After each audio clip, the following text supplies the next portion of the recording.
I want to tell you a story about what I consider to be the most important artifact we have at the cathedral. It's this. It's a Coventry cross.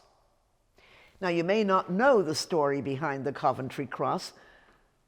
On November the 14th, 1940, the Luftwaffe decimated the center of the city of Coventry in England.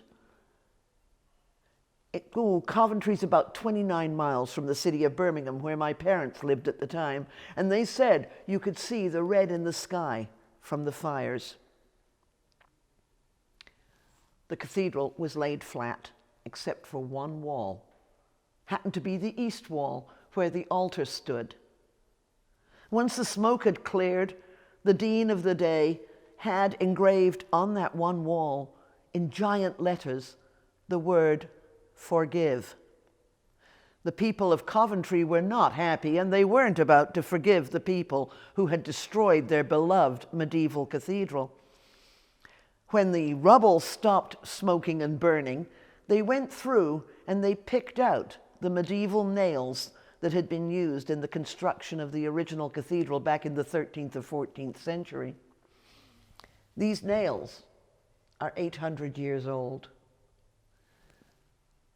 They made plaques of the nails in the form of a cross, and anywhere that a dignitary from Coventry Cathedral went within the Anglican Communion, he carried with him one of these plaques, and it was presented to the dean of the cathedral in the diocese he was visiting.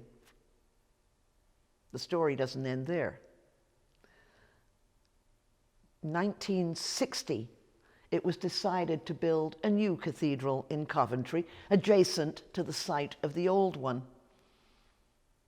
And teams of young people came from Germany to volunteer on the building of the new cathedral.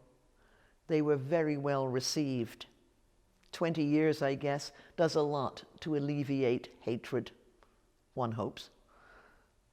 And so for me, this cross represents what the church stands for. It stands for repentance, forgiveness, and reconciliation.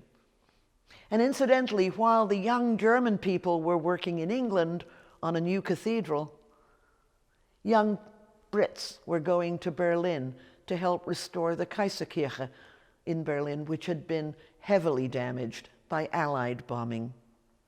You know, there's hope for the world.